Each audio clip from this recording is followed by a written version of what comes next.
श्रीगुरुभ्यो नमः। हरिः ओम्। नारायणाय परिपूर्णगुणार्णवाय विश्वोदयस्थितिलयोन्नियतिप्रदाय ज्ञानप्रदाय विबुधासुरसौख्यदुःखसत्कारणाय वितताय नमो नमस्ते। अशेषवाग्जाड्यमलापहन्त्री नवं नवं स्पष्टसुवाक्प्रदायिनि ममीह जिह्वाग्रसुरङ्गनर्तकी भवप्रसन्ना वदने च मे श्रीः। अभ्रमं भङ्गरहितम् अजडं विमलं सदा आनन्दतीर्थमतुलं भजे तापत्रयापहम्। यस्य वाक्कामधेनुर्नः कामितार्थान् प्रयच्छति सेवेतं जययोगीन्द्रं कामबाणच्छिदं सदा।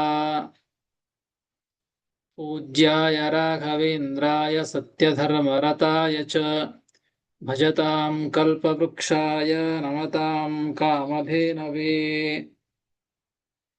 सत्याभिघ्नकराब्जोत्थान् पञ्चाशद्वर्षपूजकान् सत्यप्रमोदतीर्थार्यान् नौमिन्यायसुधारतान्। आपादमौलिपर्यन्तं गुरूणाम् आकृतिं स्मरेत् तेन विघ्नाः प्रणश्यन्ति सिद्ध्यन्ति च मनोरथाः। श्रीगुरुभ्यो नमः। हरिः ओम्। ಶ್ರೀಮನ್ಮಹಾಭಾರತ ತಾತ್ಪರ್ಯ ನಿರ್ಣಯದ 3ನೇ ಅಧ್ಯಾಯ.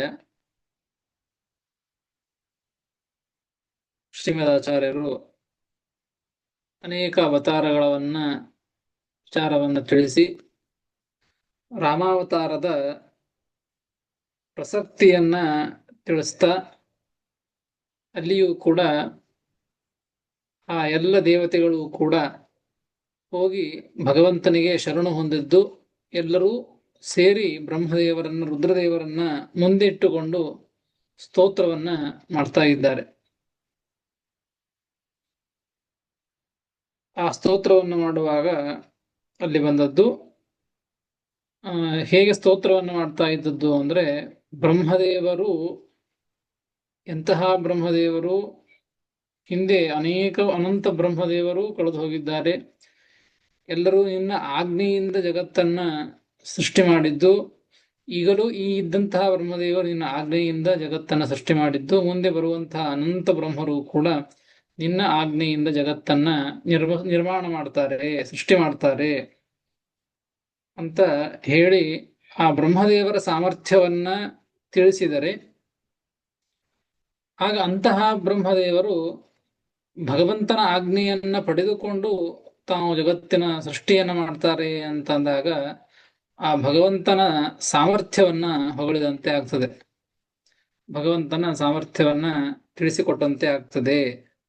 ಅದಕ್ಕೆ ಆ ಬ್ರಹ್ಮದೇವರ ಕಾಲಮಾನವನ್ನ ತಿಳಿಸ್ತಾ ಇದ್ದಾರೆ. ಮೊನ್ನೆ ತಿಳಿದಂತೆ ಒಂದು ಚತುರ್ಯುಗ ಅಂತಾಗಬೇಕಾದರೆ ಮನುಷ್ಯರ ಆಯುಷ್ಯದ ಪ್ರಕಾರ, ಕಾಲಮಾನದ ಪ್ರಕಾರ 360 ವರ್ಷಗಳಾದರೆ ಅದು ದೇವತೆಗಳಿಗೆ 1 ವರ್ಷ. ಹಾಗೆ 12,000 ವರ್ಷಗಳಾದಾಗ ಅದನ್ನ ಚತುರ್ಯುಗ ಅಂತ ಕರೀತಾರೆ. ಕೃತ, ತ್ರೇತಾ, ದ್ವಾಪರ, ಕಲಿ, ಈ 4 ಯುಗಗಳು ಆಗಬೇಕು ಅಂದ್ರೆ ದೇವಮಾನದಿಂದ 12,000 ವರ್ಷಗಳಾಗಬೇಕು ಅಂತ ಇಷ್ಟು ಆಗಿತ್ತು. ಮುಂದಿನ ಶ್ಲೋಕದಲ್ಲಿ ಬ್ರಹ್ಮದೇವರಿಗೆ ಸಂಬಂಧಪಟ್ಟಂತೆ ಕಾಲಮಾನವನ್ನ ತಿಳಿಸ್ತಾ ಇದ್ದದ್ದು, ಅದನ್ನ ಮುಂದಿನ ಶ್ಲೋಕದಲ್ಲಿ ತಿಳಿಸಿಕೊಡ್ತಾರೆ. 60ನೆಯ ಶ್ಲೋಕ. ಸಹಸ್ರವೃತ್ತಂ ತದಹ ಸ್ವಯಂಭುವೋ ನಿಶಾಚ ತನ್ಮಾನಮಿತಂ ಶರಚ್ಛತಂ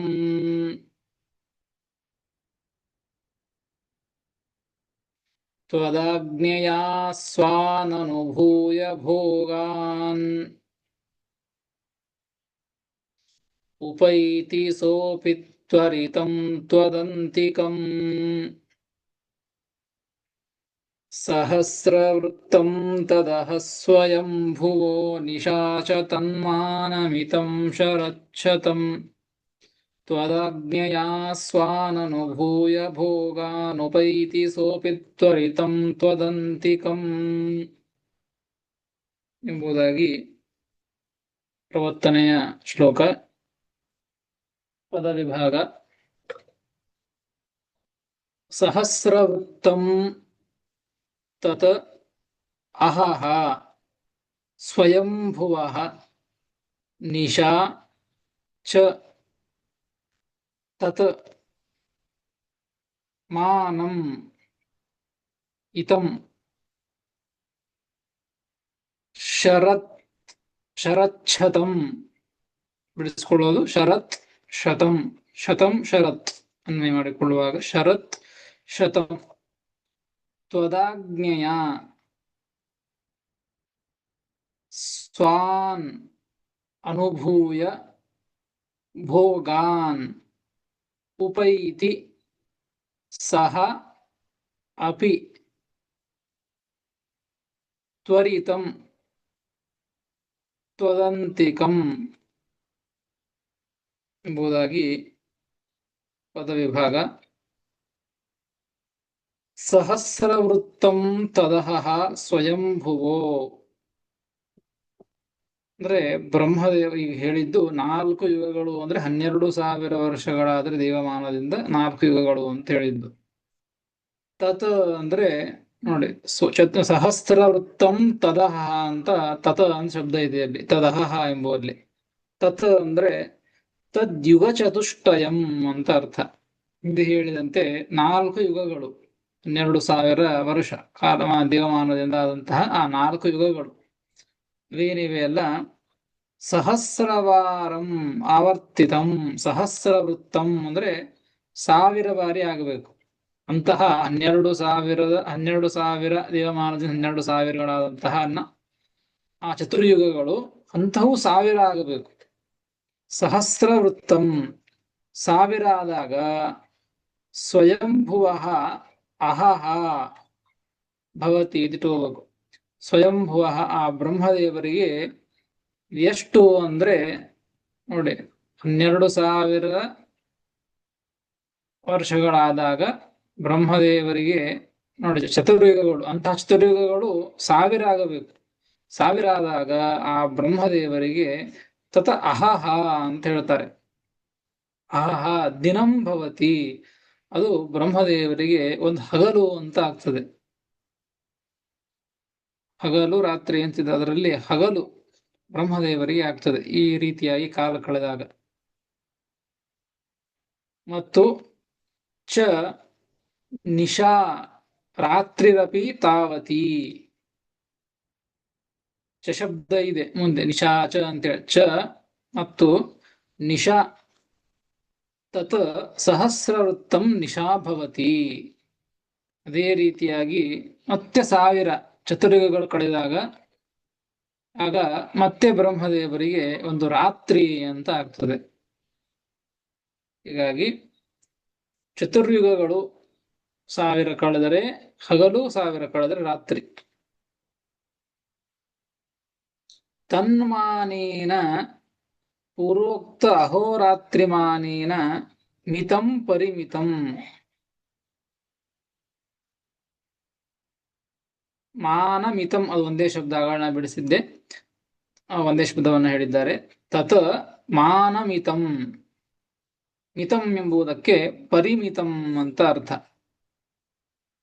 ತನ್ಮಾನೇನ ಪರಿಮಿತಂ ಅಂದ್ರೆ ಇದೇ ರೀತಿಯಾಗಿ ಅದನ್ನ ನಾವು ಎಣಿಸಿದಾಗ ನೋಡಿ, ಹೀಗೆ ಬ್ರಹ್ಮದೇವರಿಗೆ ಒಂದು ಹಗಲು, ಬ್ರಹ್ಮದೇವರಿಗೆ ಒಂದು ರಾತ್ರಿ, ಇದೇ ರೀತಿಯಾಗಿ ಒಂದು ತಿಂಗಳು ಅಂತ ನಾವು ತಿಳಿದುಕೊಳ್ಳಬೇಕು. ಹೀಗೆ ಒಂದು ತಿಂಗಳು ಕಳಿಬೇಕು, ಹೀಗೆ ಒಂದು ವರ್ಷ ಕಳಿಬೇಕು, ಹೀಗೆ 100 ವರ್ಷ. ತನ್ಮಾನಮಿತಂ ಎಂಬುದಕ್ಕೆ ತನ್ಮಾನೇ ಅಂದ್ರೆ ಪೂರ್ವೋಕ್ತ ಅಹೋರಾತ್ರಿ ಮಾನೇನ, ಹಿಂದೆ ಹೇಳಿದಂತಹ ಹಗಲಂದ್ರೆ ಎಷ್ಟು, ರಾತ್ರಿ ಅಂದ್ರೆ ಎಷ್ಟು ಅಂತ ಹೇಳಿದ್ದಾರೋ ಇಂತಹ ದಿವಸಗಳು ಮಿತ ಪರಿಮಿತವಾದಂತಹ ಈ ದಿವಸಗಳು, ವರ್ಷಗಳು 100 ಕಳೆದಾಗ ಶರಚ್ಛತಂ, ಆಗ ಬ್ರಹ್ಮದೇವರಿಗೆ 100 ವರ್ಷ. ಹೀಗೆ ಇಂತಹ ದಿವಸಗಳಿಂದ ಬ್ರಹ್ಮದೇವರಿಗೆ 100 ವರ್ಷ ಆಗಬೇಕು. ಅಂತಹ ಬ್ರಹ್ಮದೇವರು ಅಂದ್ರೆ ಇಷ್ಟು ಕಾಲಮಾನ ಬ್ರಹ್ಮದೇವರು ತಾವು ಆ ರೀತಿಯಾದಂತಹ ಆಯುಷ್ಯವನ್ನ ಹೊಂದಿದವರು, ಹೊಂದಿ ಜಗತ್ತಿನ ಸೃಷ್ಟಿಯನ್ನ ಮಾಡ್ತಾರೆ, ಹಿಂದೆ ಮಾಡಿದ್ದಾರೆ, ಮುಂದೆ ಮಾಡ್ತಾರೆ. ಎಲ್ಲ ಬ್ರಹ್ಮದೇವರು ಕೂಡ ತ್ವದಾಜ್ಞೆಯ, ನಿನ್ನ ಆಜ್ಞೆಯಿಂದ, ನೋಡಿ ಇಷ್ಟು ಸಾಮರ್ಥ್ಯ ಇದೆ, ಇಷ್ಟು ವರ್ಷ ಊಹೆ ಮಾಡ್ಲಿಕ್ಕಾಗೋದಿಲ್ಲ. ಅಷ್ಟು ಆ ಬ್ರಹ್ಮದೇವರು ಅಷ್ಟು ಕಾಲದವರೆಗೆ ಇದ್ದು ತಾವು ಭೋಗವನ್ನ ಮಾಡ್ತಾರೆ. ಅಂದ್ರೆ ಅದನ್ನ ಹೇಳ್ತಾರೆ, ತ್ವದಾಜ್ಞೆಯ ಸ್ವಾನ್ ಅನುಭೂಯ ಭೋಗಾನ್. ಆ ಬ್ರಹ್ಮದೇವರು ಏನ್ ಮಾಡ್ತಾರೆ ಅಂದ್ರೆ ನಿನ್ನ ಆಜ್ಞೆಯಿಂದ ಇಷ್ಟು ವರ್ಷ, ಇಷ್ಟು ಕಾಲದವರೆಗೆ ಭೋಗಾನ್, ಸ್ವಾನ್ ಭೋಗಾನ್, ತಮ್ಮದೇ ಆದಂತಹ ಆ ಭೋಗಗಳನ್ನ ಅನುಭೂಯ, ಅನುಭವಿಸ್ತಾರೆ. ಹೇಗೆ ಅನುಭವಿಸೋ? ಸ್ವತಂತ್ರವಾಗಿ ಅಲ್ಲ, ತ್ವದಾಜ್ಞೆಯ, ಭಗವಂತನ ಆಜ್ಞೆಯಿಂದ, ನಿನ್ನ ಆಜ್ಞೆಯಿಂದ ಅಂತ ದೇವತೆಗಳು ಭಗವಂತನಿಗೆ ಸ್ತೋತ್ರವನ್ನು ಮಾಡ್ತಾ ಇದ್ದಾರೆ. ನಿನ್ನ ಆಜ್ಞೆಯಿಂದ ಅಂತಹ ಬ್ರಹ್ಮದೇವರು ತಮ್ಮ ಭೋಗಗಳನ್ನ ಅನುಭವಿಸಿ, ಸಹ ಅಂತಹ ಬ್ರಹ್ಮದೇವರು ಏನ್ ಮಾಡ್ತಾರೆ ಮುಂದೆ ಅಂದ್ರೆ ತ್ವರಿತಂ ತ್ವದಂತಿಕಂ ಉಪೈತಿ, ಬೇಗನೆ ನಿನ್ನ 100 ವರ್ಷ ಆಯ್ತು ಅಂದ್ರೆ ಬೇಗನೆ ನಿನ್ನ ಹತ್ತಿರ ಬರ್ತಾರೆ, ನಿನ್ನನ್ನು ಹೊಂತಾರೆ ಅವರು. ಅಂತಹ ಬ್ರಹ್ಮದೇವರು, ಇಷ್ಟು ಸಾಮರ್ಥ್ಯ ಇರುವಂತಹ ಬ್ರಹ್ಮದೇವರು ಮತ್ತೆ ನಿನ್ನನ್ನೇ ಬಂದು ಹೊಂತಾರೆ. ಹೀಗೆ ಹಿಂದೆ ಬ್ರಹ್ಮದೇವರು ಹೊಂದಿದ್ದಾರೆ, ಈಗಿನವರು ಮುಂದೆ ಹೊಂತಾರೆ, ಮುಂದೆ ಬರುವವರು ಮತ್ತೆ ತಮ್ಮ 100 ವರ್ಷ ಆದ ಮೇಲೆ ಮತ್ತೆ ನಿನ್ನನ್ನ ಹೊಂತಾರೆ. ಅಂದ್ರೆ ಅಂತಹ ಬ್ರಹ್ಮದೇವ ನಿನಗೆ ಬಂದು ಶರಣಾಗತಿಯನ್ನ ಹೊಂದಿ ಇಲ್ಲಿ ಇರೋದು, ನಿನ್ನ ಜೊತೆಗೆ ಇರೋದು, ನಿನ್ನ ಸೇವೆ ಮಾಡಿಕೊಂಡಿರೋದು ಅಂದ್ರೆ ನಿನ್ನ ಸಾಮರ್ಥ್ಯ ಎಷ್ಟು ಅಂತ ಆ ದೇವತೆಗಳು ಕೊಂಡಾಡ್ತಾ ಇದ್ದಾರೆ. ಹೀಗೆ ಆ ಬ್ರಹ್ಮದೇವರ ಈ ಶ್ಲೋಕದಿಂದ ಬ್ರಹ್ಮದೇವರ ಕಾಲಮಾನವನ್ನ ತಿಳಿಸುವ ಮುಖಾಂತರವಾಗಿ ಅಂತಹ ಬ್ರಹ್ಮದೇವರು ಭಗವಂತನನ್ನ ಪ್ರಾರ್ಥನೆಯನ್ನು ಮಾಡ್ತಾರೆ, ಭಗವಂತನ ಆಜ್ಞೆಯನ್ನು ಪಡೆದುಕೊಂಡು ಎಲ್ಲ ಕಾರ್ಯಗಳನ್ನ ಮಾಡ್ತಾರೆ, ಭೋಗಗಳನ್ನ ಅನುಭವಿಸ್ತಾರೆ. ಹಾಗಾಗಿ ಇನ್ನು ಸಾಮರ್ಥ್ಯ ಎಷ್ಟು ಎಂಬುದನ್ನ ಶ್ಲೋಕದಿಂದ ಭಗವಂತನನ್ನ ಸ್ತೋತ್ರ ಮಾಡಿದರು. ಸ್ತೋತ್ರವನ್ನು ಮಾಡಿ ಇದೇ ರೀತಿಯಾಗಿ ಪ್ರಸಂಗಾನುಗುಣಾಂ ಸ್ತುತಿಂ ಆಹ. ನೋಡಿ, ಮೊದಲಿಗೆ ಹೇಳಿದ್ದು 57ನೇ ಶ್ಲೋಕದಲ್ಲಿ ಹೇಳಿದ್ದು ಸಮೇತ್ಯ ಯೋಗ್ಯಾಂ ಸ್ತುತಿಮಭ್ಯಯೋಜಯನ್. ಬ್ರಹ್ಮದೇವರನ್ನ ರುದ್ರದೇವರನ್ನ ಮುಂದೆ ಇಟ್ಟುಕೊಂಡು ಯೋಗ್ಯವಾದಂತಹ, ಪ್ರಸಂಗಕ್ಕೆ ಯೋಗ್ಯವಾದಂತಹ ಸ್ತೋತ್ರವನ್ನೇ ಮಾಡಿದರು ಅಂತ ಹೇಳಿದ್ದು. ಅದನ್ನೇ ಮಾಡ್ತಾ ಇದ್ದಾರೆ. ಅದಕ್ಕೆ ಈಗಲೂ ಕೂಡ ಪ್ರಸಂಗ ಅನುಗುಣಾಂ ಸ್ತುತಿಮ್ಮಾಹ, ಪ್ರಸಂಗಕ್ಕೆ ಅನುಗುಣವಾಗಿ ಸ್ತೋತ್ರವನ್ನ ಮಾಡ್ತಾ ಇದ್ದಾರೆ. ಪ್ರಸಂಗ ಏನು? ಈಗ ಯಾವ ಪೂರ್ವ ದೈತ್ಯರಾದಂತಹ ಹಿರಣ್ಯಾಕ್ಷ, ಹಿರಣ್ಯಕಶಪು, ಈ ಇಬ್ಬರು ಕೂಡ ಅವರೇ ಮತ್ತೆ ಈ ಮುಂದಿನ ಜನ್ಮದಲ್ಲಿ, ಮುಂದಿನ ಯುಗದಲ್ಲಿ ರಾವಣ ಕುಂಭಕರ್ಣನಾಗಿ ಹುಟ್ಟಿದ್ದಾರೆ. ಹುಟ್ಟಿ ಅನೇಕ ದೇವತೆಗಳಿಗೆ ಎಲ್ಲರಿಗೂ ಪೀಡೆಯನ್ನು ಕೊಡ್ತಾ ಇದ್ದಾರೆ. ಆ ಪ್ರಸಂಗದಿಂದಾಗಿ ದೇವತೆಗಳು ಬಂದು ಭಗವಂತನಿಗೆ ಶರಣು ಹೊಂದಿ ಸ್ತೋತ್ರ ಮಾಡ್ತಾ ಇದ್ದದ್ದು. ಹೀಗಾಗಿ ಅದಕ್ಕೆ ತಕ್ಕಂತೆ ಆ ರಾವಣ ಕುಂಭಕರ್ಣರು ಇಬ್ಬರು ಮಹಾ ದೈತ್ಯರು, ಅವರು ಬಂದು ಪೀಡೆಯನ್ನ ಕೊಡ್ತಾ ಇದ್ದದ್ದು ದೇವತೆಗಳಿಗೆ. ಅವರನ್ನು ನೀನು ಸಂಹಾರ ಮಾಡಬೇಕು, ಅದರೊಳಗಿರ್ತಕ್ಕಂಥ ಜಯ ವಿಜಯರನ್ನ ಉದ್ಧಾರ ಮಾಡಬೇಕು ಅಂತ ಕೇಳಿಕೊಳ್ಳಬೇಕಾಗಿದೆ. ಅದಕ್ಕೆ ಇಂತಹ ಕಾರ್ಯವನ್ನ ನೀನು ಮಾಡಿದ್ದೀಯಾ ಅಂದ್ರೆ ಇಂತಹ ದೈತ್ಯರನ್ನ, ಮಹಾ ದೈತ್ಯರನ್ನ ನೀನು ಸಂಹಾರ ಮಾಡಿದ್ದಿ ಸ್ವಾಮಿ, ಅದಕ್ಕೆ ಇವರನ್ನು ಕೂಡ ಬಂದು ಸಂಹಾರ ಮಾಡು ಅಂತ ಭಗವಂತನಿಗೆ ಸ್ತೋತ್ರವನ್ನು ಮಾಡುವುದಕ್ಕಾಗಿ ಇಂತಹ ಪ್ರಸಂಗಕ್ಕೆ ಅನುಗುಣವಾದಂತಹ ಸ್ತೋತ್ರವನ್ನ ಮಾಡ್ತಾ ಇದ್ದಾರೆ. 61ನೆಯ ಶ್ಲೋಕ. ತ್ವಯಾ ಪುರಾ ಕರ್ಣಪುಟಾದ್ವಿನಿರ್ಮಿತೌ ಮಹಾಸುರೌ ತೌ ಮಧುಕೈಟಭಾಖ್ಯೌ ಪ್ರಭಂಜನಾವೇಶವಶಾತ್ತವಾಜ್ಞಯಾ बलोद्धतावाशु जलेभ्यवर्धताम्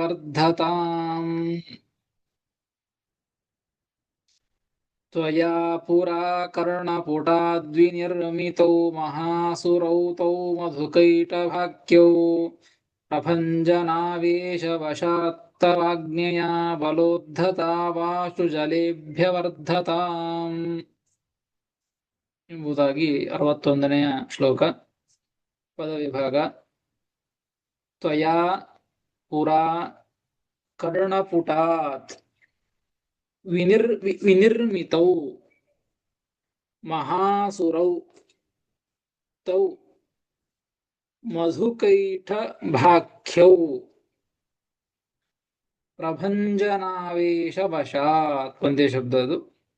ತವ ಆಜ್ಞೆಯ ಬಲೋದ್ಧತೌ ಆಶು ಜಲೆ ಅಭ್ಯವರ್ಧತಾಂ ಎಂಬುದಾಗಿ ಪದವಿಭಾಗ. ಪುರ ಅಂದ್ರೆ ಹಿಂದೆ ಅಂತ ಅರ್ಥ. ಸ್ತೋತ್ರವನ್ನು ಮಾಡ್ತಾ ಇದ್ದಾರೆ ದೇವತೆಗಳು. ಹಿಂದೆ ಅಂದ್ರೆ ದೇವಸರ್ಗಾತ್ ಪೂರ್ವಂ, ಇನ್ನೂ ದೇವತೆಗಳ ಸೃಷ್ಟಿ ಆಗಿದ್ದಿಲ್ಲ.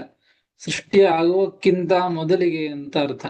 ಆಗೋಕ್ಕಿಂತ ಮೊದಲಿಗೆ ತ್ವಯ ಕರ್ಣಪುಟಾದ್ ವಿನಿರ್ಮಿತೌ, ನಿನ್ನಿಂದ ಕಿವಿಯ ಪುಟ, ಕಿವಿಯ ಅಂಚಿನಿಂದ ಮಹಾಸುರೌ ವಿನಿರ್ಮಿತೌ, ಮಹಾಸುರೌ ಮಧುಕೈಟಭಾಖ್ಯೌ ವಿನಿರ್ಮಿತೌ, ನಿನ್ನ ಕರ್ಣದ ಕಿವಿಯ ಪುಟದಿಂದ, ಆ ಅಂಚಿನಿಂದ ಮಹಾ ಅಸುರರಾದಂತಹ ಆ ಮಧು ಮತ್ತು ಕೈಟಭ ಅಂತ ಇಬ್ಬರು ಮಹಾ ಅಸುರರು. ಅಂತಹ ಅಸುರರು ವಿನಿರ್ಮಿತವು, ಅವರು ಸೃಷ್ಟರಾದರು ಅಂದ್ರೆ ಅವರು ಹುಟ್ಟಿದರು. ತವಾಜ್ಞೆಯ ಪ್ರಭಂಜನಾವೇಶವಶಾತ್, ಆಗ ನೀ ಏನ್ ಮಾಡಿದ ಸ್ವಾಮಿ ಭಗವಂತ ಅಂದ್ರೆ, ನೀನು ವಾಯುದೇವರಿಗೆ ಆಜ್ಞೆಯನ್ನ ಮಾಡಿದಿ. ಏನು ಅಂತ ಹೇಳಿ, ಆ ಮಧು ಮತ್ತು ಕೈಟಭ ಈ ಇಬ್ಬರನ್ನ ನೀವು ಪ್ರವೇಶವನ್ನು ಮಾಡಬೇಕು ಅಂತ ವಾಯುದೇವರಿಗೆ ಆ ಭಗವಂತ ಆಜ್ಞೆಯನ್ನ ಮಾಡಿದ್ದು. ಅದಕ್ಕಾಗಿ ನೋಡ್ರಿ ಅದನ್ನ ಹೇಳಿದ್ದು, ತವಾಜ್ಞೆಯ, ನಿನ್ನ ಆಜ್ಞೆಯಿಂದಲೇನೆ ವಾಯುದೇವರು ಪ್ರಭಂಜನಾವೇಶ ವಶಾತ್, ವಾಯುದೇವರು ಆ ಇಬ್ಬರನ್ನ ಪ್ರವೇಶ ಮಾಡಿದರು. ಪ್ರವೇಶ ಮಾಡಿದ್ದಕ್ಕೇನೆ ಪ್ರಭಂಜನ ವಾಯು ತದ ಆವೇಶ ಬಲಾತ್, ಆ ವಾಯುದೇವರ ಆವೇಶ ಮಾಡಿದ ಬಲದಿಂದ ಬಲೋದ್ಧತವು ಆಶು, ಆ ಇಬ್ಬರೂ ಕೂಡ ಮಧು ಮತ್ತು ಕೈಟಭ ಇಬ್ಬರು ದೈತ್ಯರು ಕೂಡ ನಮ್ಮ ಒಳಗೆ ವಾಯುದೇವರು ಪ್ರವೇಶವನ್ನು ಮಾಡಿದ್ದಾರೆ ಅಂತ ಹರಿ ನಮಗೆ ಶಕ್ತಿ ಬರ್ತದೆ ಅಂತ ಹೇಳಿ ಹರಿ ಬಲೋನ್ಮತ್ತರಾದರು, ಬಲದಿಂದ ಉನ್ಮತ್ತರಾದರು.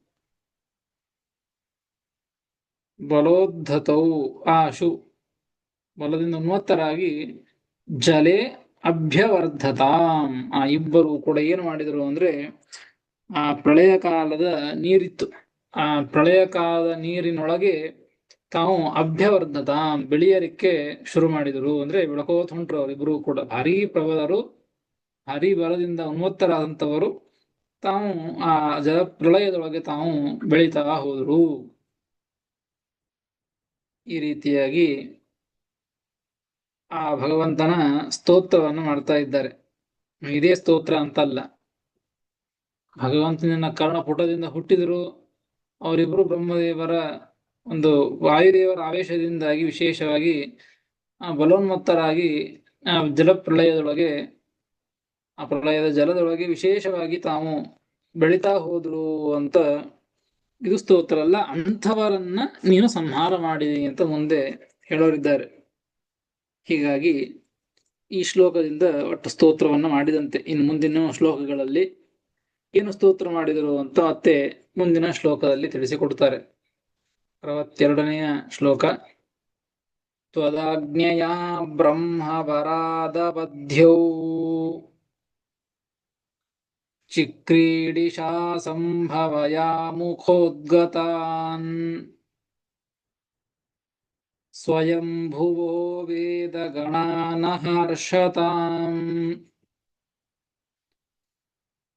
ತದಾ ಭವಸ್ತುಂ ಹಯಶೀರ್ಷ ಈಶ್ವರಃ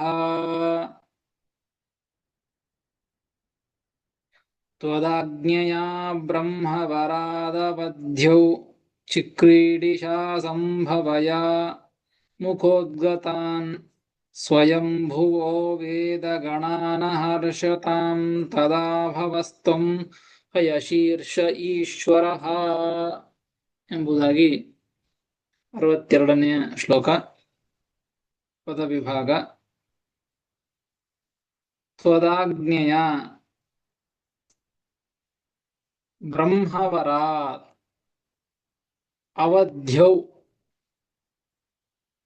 ಚಿಕ್ರೀಡಿಶಾ ಸಂಭವಯ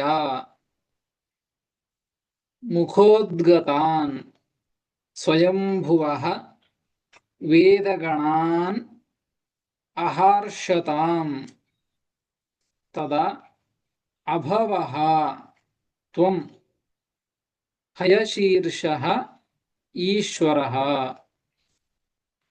ಎಂಬುದಾಗಿ ಪದವಿಭಾಗ. ಹಿಂದಿನ ಶ್ಲೋಕದಲ್ಲಿ ಹೇಳಿದ್ದು ಆ ಇಬ್ಬರು ಕೂಡ ಪ್ರಳಯದ ನೀರಿನೊಳಗೆ, ಪ್ರಳಯದ ಜಲದೊಳಗೆ ಬೆಳೆಯಲಿಕ್ಕೆ ಶುರು ಮಾಡಿದರು ಅಂತ ಹೇಳಿದ್ದು. ಮುಂದೇನ್ ಮಾಡಿದ್ರು ಅವರು, ಮುಂದೇನಾಯ್ತು ಅಂತ ಹೇಳ್ತಾರೆ. ಚಿಕ್ರೀಡಿಶಾ ಸಂಭವಯ, ಕ್ರೀಡೆಯನ್ನ ಮಾಡಬೇಕು ಅಂತ ಇಚ್ಛೆಯಿಂದ ಹುಟ್ಟಿದಂತಹ, ನಾನಾ ರೀತಿಯಾದಂತಹ ಕ್ರೀಡೆಗಳನ್ನು ಮಾಡಬೇಕು ಅಂತ ಇಚ್ಛೆಯಿಂದ ಹುಟ್ಟಿದಂತಹ ಆ ಬ್ರಹ್ಮವರಾತ್ ಅವಧ್ಯೌ, ಇಂಥವರು ಅಂದ್ರೆ ಬ್ರಹ್ಮದೇವರ ವರದಿಂದ ಅವಧ್ಯರಾದವರು ಆ ಇಬ್ಬರೂ ಕೂಡ, ಯಾರಿಂದಲೂ ಸಾಯಬಾರದು ಅಂತ ಹೇಳಿ. ಆ ಬ್ರಹ್ಮದೇವರು ವರ ಹೇಗೆ ಕೊಟ್ಟಿದ್ರು ಅಂತಂದ್ರೆ ತ್ವದಾಜ್ಞೆಯ, ನೋಡಿ ಅಂತಹ ಬ್ರಹ್ಮದೇವರು ಇಬ್ಬರಿಗೆ ವರವನ್ನು ಕೊಟ್ಟಿದ್ದಾರೆ. ಅದು ನೋಡಿ ಬ್ರಹ್ಮದೇವರ ಕಾಲಮಾನವನ್ನ ತಿಳಿಸಿದ್ದಾರೆ. ಅಂತಹ ಬ್ರಹ್ಮದೇವರು ವರವನ್ನ ಕೊಟ್ಟದ್ದು ಅವಧ್ಯರಾಗ್ರಿ ಅಂತೇಳಿ. ಆ ವರವನ್ನ ಕೊಡಬೇಕಾದರೂ ಕೂಡ ಸ್ವಯಂ ತಮ್ಮ ಇಚ್ಛೆಯಿಂದ ಕೊಟ್ಟದ್ದಲ್ಲ. ತ್ವದಾಜ್ಞೆಯ, ಆ ಬ್ರಹ್ಮದೇವರು ವರವನ್ನ ಕೊಟ್ಟದ್ದು ನೀನು ಕೊಡು ಅಂತ ಹೇಳಿದ್ದೆ ಬ್ರಹ್ಮದೇವರಿಗೆ. ಭಗವಂತ ಹೇಳ್ತಾರೆ, ನೀನು ಕೊಡು ಅಂತ ಹೇಳಿದ್ದಕ್ಕೆ ತ್ವದಾಜ್ಞೆಯ ಬ್ರಹ್ಮವರ, ನಿನ್ನ ಆಜ್ಞೆಯಿಂದ ಬ್ರಹ್ಮದೇವರು ವರವನ್ನ ಕೊಟ್ಟರು. ಆ ಬ್ರಹ್ಮದೇವರ ವರದಿಂದ ಅವಧ್ಯೌ, ಆ ಇಬ್ಬರು ಕೂಡ ಅವಧ್ಯರಾಗಿದ್ರು.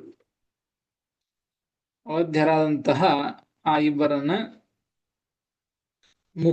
ಆ ಇಬ್ಬರು ಏನ್ ಮಾಡಿದ್ರು ಅಂದ್ರೆ ಮುಖೋದ್ಗತ, ಸ್ವಯಂಭುವಃ ಮುಖೋದ್ಗತಾನ್, ಬ್ರಹ್ಮದೇವರ ಮುಖದಿಂದ ಬಂದಂತಹ, ಬಾಯಿಯಿಂದ ಬಂದಂತಹ ವೇದಗಣಾನ್, ವೇದಗಳ ಸಮೂಹವನ್ನೇ, ಆ ವೇದಗಳ ಸಮೂಹ ಎಂಬುದಕ್ಕೆ ಬರೀತಾ ಹಿಂದೆ ಬಂತು. ವೇದಗಳನ್ನ ಅಂದ್ರೆ ವೇದಗಳಿಗೆ ಅಭಿಮಾನಿಯಾದಂತಹ ದೇಹಧಾರಿಗಳಾದಂತಹ ಆ ದೇವತೆಗಳನ್ನ ಅಂತ ಅರ್ಥ.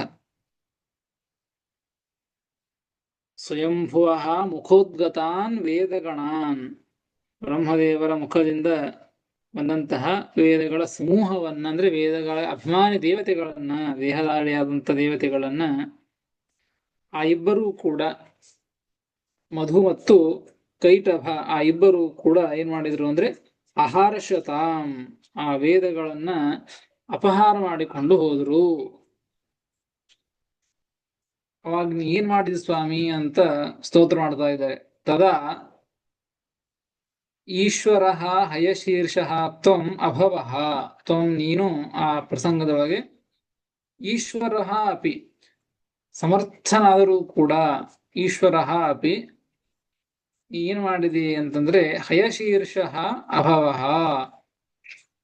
ಹಯಶೀರ್ಷ ಹಯಗ್ರೀವ ರೂಪವನ್ನ ನೀನು ತಾಳಿದಿ, ಹಯಗ್ರೀವ ರೂಪವನ್ನ ನೀನು ಹೊಂದಿದಿ, ಅಂದ್ರೆ ಆ ರೂಪದಿಂದ ಅವತಾರವನ್ನ ಮಾಡಿದಿ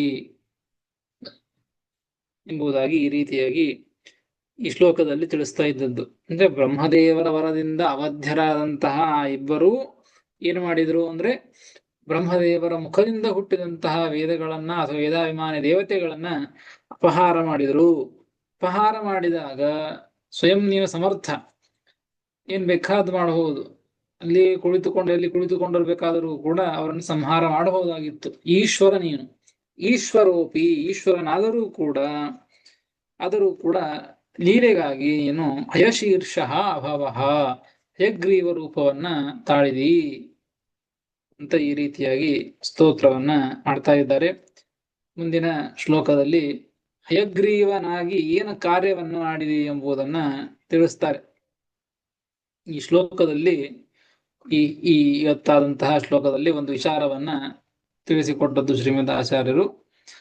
ಈ ಇಬ್ಬರು ಅಸುರರು ಕೂಡ ಮಧುಕೈಟಭ ಎಂಬುವಂತಹ ಇಬ್ಬರು ಅಸುರರು ಕೂಡ ಹೇಗೆ ಹುಟ್ಟಿದ್ದು ಅಂತ ಹೇಳಿದ್ದು ಕರ್ಣಪುಟ ತ್ವಯಾ 61ನೇ ಶ್ಲೋಕದಲ್ಲಿ ಹೇಳಿದ್ದು. ತ್ವಯಾಪುರ ಕರ್ಣಪುಟ ದ್ವಿನಿರ್ಮಿತೌ ಇನ್ನು ಕರ್ಣಪುಟ ಕರ್ಣದ ಕಿವಿಯ ಅಂಚಿನಿಂದ ಹುಟ್ಟಿದವರು ಅಂತ ಹೇಳಿದ್ದು.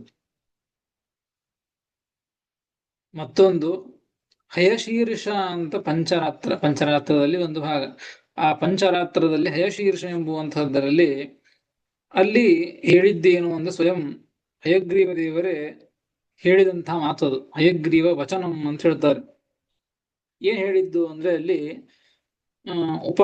ಉಪಾಸಾನ್ ಚಕ್ರಿರೇ ಮಹ್ಯಂ ವೇದಾಹ ದೇಹಭೃತಸ್ತದಾ ವೇದಾಭ್ಯಾಸ ರತಸ್ತತ್ರ ಘರ್ಮಬಿಂದುರಜಾಯತ. ಅಲ್ಲಿ ಆ ಹಯಗ್ರೀಯ ಪಂಚರಾತ್ರದಲ್ಲಿ ಹೇಳಿದಂತಹದ್ದು ಭಗವಂತನ ಘರ್ಮ ಬಿಂದು, ಬಿಸಿಯಾದಂತಹ ಒಂದು ಬಿಂದು ಹನಿ. ಆ ಹನಿಯಿಂದ ಈ ಮಧು ಮತ್ತು ಕೈಟಭರು ಹುಟ್ಟಿದರು ಅಂತ ಅಲ್ಲಿ ಹೇಳಿದ್ದು. ಇಲ್ಲಿ ಹೇಳ್ತಾ ಇದ್ದದ್ದು ಕರ್ಣಪುಟ ಕಿವಿಯ ಅಂಚಿನಿಂದ ಹುಟ್ಟಿದ್ದು ಅಂತ ಹೇಳಿದ್ದು. ಹಯಶೀರ್ಷ ಪಂಚರಾತ್ರ ಹೇಳುತ್ತದೆ ಘರ್ಮ ಬಿಂದುವಿನಿಂದ, ಭಗವಂತನ ಘರ್ಮ ಬಿಂದುವಿನಿಂದ ಹುಟ್ಟಿದ್ದು ಅಂತ ಹೇಳ್ತದೆ. ಮಾರ್ಕಾಂಡೇಯ ಪುರಾಣ ಹೇಳುತ್ತದೆ ಎಲ್ಲಿಂದ ಹುಟ್ಟಿದರು ಇವರಿಬ್ರು ಅಂದ್ರೆ ಕರ್ಣ ಮಲಾತ್, ಕರ್ಣದ ಮಲದಿಂದ, ಕರ್ಣದ ಕಿವಿಯ ಹೊಲಸ್ಸಿನಿಂದ ಹುಟ್ಟಿದ್ದು ಅಂತ ಈ ರೀತಿಯಾಗಿ ಹೇಳ್ತಾ ಇದ್ದಾಗ, ಹಾಗಾದ್ರೆ ಈ ಮೂರು ಗ್ರಂಥಗಳು ಈ ರೀತಿಯಾಗಿ ಹೇಳುವಾಗ ಯಾವುದು ಸರಿ ಅಂತ ಹೇಳಬೇಕು ಅಂತಂದ್ರೆ ಅದಕ್ಕೆ ಟಿಪ್ಪಣಿಕಾರರು ಅದನ್ನ ಹೊಂದಿಸಿ ತಿಳಿಸಿಕೊಡ್ತಾರೆ. ಮೂರೂ ಸರಿ. ಪ್ರಯಾಣಾಂ ಏಕವಾಕ್ಯತಾಯಾಮ್, ಅದನ್ನ ಎಲ್ಲವನ್ನ ಸೇರಿಸಬೇಕು, ಒಂದಕ್ಕೊಂದು ವಿರೋಧ ಇಲ್ಲದಂತೆ ಮಾಡಬೇಕು ಅಂತ ಅನ್ನೋದಕ್ಕಾಗಿ ವ್ಯಾಖ್ಯಾನವನ್ನು ಮಾಡ್ತಾರೆ. ಇದರ ಅರ್ಥ ಏನು ಅಂದ್ರೆ ಕರ್ಣ ಸಂಬದ್ಧ ಮಲರೂಪ ಜಲಬಿಂಧೋ ಜಾತವು ಇತ್ಯರ್ಥ. ನೋಡಿ, ಒಂದು ಪುರಾಣ ಈ ಮಹಾಭಾರತ ಹೇಳಿದ್ದು ಕರ್ಣಪುಟ, ಕರ್ಣದ ಅಂಚಿನಿಂದ. ಹಯಶೀರ್ಷ ಎಂಬುವಂತಹ ಪಂಚರಾತ್ರ ಗ್ರಂಥ ಅದು ಹೇಳಿದ್ದು ಬಿಂದುವಿನಿಂದ ಹುಟ್ಟಿದ್ದು. ಮಾರ್ಕಂಡೇಯ ಪುರಾಣ ಕರ್ಣ ಮಲದಿಂದ, ಹೊಲಸಿನಿಂದ ಹುಟ್ಟಿದ್ದು ಅಂತ ಅದನ್ನ ಸೇರಿಸಿ ಹೇಳ್ತಾರೆ. ಕರ್ಣ ಸಂಬದ್ಧ ಮಲರೂಪ ಜಲಬಿಂಧೋ ಜಾತವು ಇತ್ಯರ್ಥ. ನೋಡಿ, ಹೇಗೆ ಹುಟ್ಟಿದ್ದು, ಹಾಗಾದ್ರೆ ನಿಜವಾಗಿ ಹೇಗೆ ಹುಟ್ಟಿದ್ದು ಅಂತಂದ್ರೆ ಕರ್ಣ ಸಂಬಂಧಿಯಾದಂತಹ ಅಂದ್ರೆ ಕಿವಿಗೆ ಸಂಬಂಧಪಟ್ಟಂತಹ ಒಂದು ಮಲ ಅಂದ್ರೆ ಹೊಲಸು, ಕಿವಿಯಲ್ಲಿರ್ತಕ್ಕಂತಹ ಹೊಲಸು, ಅದು ಬಿಂದುವಿನ ರೂಪದಲ್ಲಿ, ಹನಿಯ ರೂಪದಲ್ಲಿ ಇತ್ತು. ಹೀಗಾಗಿ ಆ ಭಗವಂತನಿಂದ, ಆ ಭಗವಂತನ ಕಿವಿಯಿಂದ ಆ ಕರ್ಣ ಪುಟದಿಂದ, ನೋಡಿ ಆ ಕರ್ಣದಲ್ಲಿರ್ತಕ್ಕಂತಹ ಬಿಂದು, ಆ ಮಲ, ಆ ಮಲದ ಬಿಂದುವಿನಿಂದಾಗಿ ಇಬ್ಬರು ಹುಟ್ಟಿದರು ಅಂತ ಈ ರೀತಿಯಾಗಿ ಹೊಂದಿಸ್ತಾರೆ. ಹೀಗೆ ಹೇಳಿದಂದ್ರೆ ಆ ಮಲದ ಬಿಂದುವಿನಿಂದ ಹುಟ್ಟಿದರು ಈ ಮಧುಕೈಟಭರು ಅಂತ ಹೇಳ್ತಾ ಇದ್ದಾರೆ. ಹೀಗೆ ಹೇಳಿದಾಗ ಮೂರನ್ನ ಹೇಳ್ದಂಗ ಆಗ್ತದೆ. ಕರ್ಣ ಬಿಂದುವಿನಿಂದ ಹುಟ್ಟಿದ್ದು, ಆ ಹೊಲಸಿನಿಂದ ಹುಟ್ಟಿದ್ದು ಅಂತಂದ್ರೆ ಕಡೆ ಮಾರ್ಕಂಡೇಯ ಪುರಾಣವನ್ನು ತೆಗೆದುಕೊಂಡಂತೆ ಆಯಿತು, ಅದಕ್ಕೂ ವಿರೋಧವನ್ನು ಹೇಳದಂತೆ ಆಯಿತು. ಇನ್ನು ಬಿಂದುವಿನಿಂದ ಅಂತ ಹೇಳಿದ್ದು ಹಯಶೀರ್ಷ ಪಂಚರಾತ್ರ, ಅದನ್ನು ತೆಗೆದುಕೊಂಡಂತೆ ಆಗ್ತದೆ. ಕಿವಿಯಿಂದ ಮಲನೇ ಒಂದು ಬಿಂದು, ಆ ಕಿವಿಯಲ್ಲಿರ್ತಕ್ಕಂತಹ ಮಲವೇ, ಹೊಲಸೆ ಒಂದು ಬಿಂದುವಿನ ರೂಪದಲ್ಲಿ ಇತ್ತು. ಮತ್ತು ಈ ಮಹಾಭಾರತ ಹೇಳಿದ್ದು ಕಿವಿಯಿಂದ ಹುಟ್ಟಿದ್ದು, ಕಿವಿಯ ಪುಟದಿಂದ ಹುಟ್ಟಿದ್ದು. ಆ ಮಲ ಅದು ಬಿಂದುವಿನ ರೂಪದಲ್ಲಿ ಕಿವಿಯ ಪುಟಕ್ಕೆ ತಾಕಿ ಹರಿದು ಬರುತ್ತದೆ. ಹೀಗಾಗಿ ಮೂರನ್ನು ಹೊಂದಿಸಿದಂತೆ ಆಯಿತು. ಕಿವಿಯ ಪುಟದಿಂದಲೂ ಹುಟ್ಟಿದ್ದು ಮತ್ತು ಘರ್ಮ ಬಿಂದುವಿನಿಂದ, ಆ ಹನಿಯಿಂದಲೂ ಹುಟ್ಟಿದ್ದು ಮತ್ತು ಮಲದಿಂದಲೂ ಹುಟ್ಟಿದ್ದು ಅಂತ ಈ ರೀತಿಯಾಗಿ ಟಿಪ್ಪಣಿಕಾರರು ಹೊಂದಿಸಿ, ಆದ್ರೆ ಮೂರು ಪ್ರಮಾಣ ಗ್ರಂಥಗಳಿಗೂ ವಿರೋಧ ಬರೋದಿಲ್ಲ ಹೀಗಾಗಿ ಆ ರೀತಿಯಾಗಿ ಆ ಮಧುಕೈಟವರು ಇಬ್ಬರು ಕೂಡ ಹುಟ್ಟಿದ್ದು. ಅಂತಹ ಮಧುಕೈಟವರನ್ನ ಸಂಹಾರ ಮಾಡುವುದಕ್ಕಾಗಿ ನೀನು ಹಯಗ್ರೀವ ರೂಪವನ್ನ ಧಾರಣೆ ಮಾಡಿದಿ ಎಂಬುದಾಗಿ ಸ್ತೋತ್ರವನ್ನ ಮಾಡಿದ್ದಾರೆ. ಮುಂದಿನ ಶ್ಲೋಕಗಳಲ್ಲಿಯೂ ಕೂಡ ಇದೇ ರೀತಿಯಾಗಿ ಆ ಭಗವಂತನನ್ನ ಸ್ತೋತ್ರವನ್ನ ಮಾಡ್ತಾ ಇದ್ದಾನೆ. ಮತ್ತೆ ನಾಳೆ ತಿಳಿದುಕೊಳ್ಳೋಣ ಅಂತ ಹೇಳ್ತೇನೆ. ಶ್ರೀಕೃಷ್ಣ ಅರ್ಪಣಮಸ್ತು. ಹರೇ ನಮಃ. ಶ್ರೀಕೃಷ್ಣ ಮಸ್ತು. ಹರೇ ನಮ ಗುರುಗಳೇ. ಹರೇ ನಮ ಗುರುಗಳೇ. ಹರೇ ನಮಃ. ನಮಸ್ಕಾರ.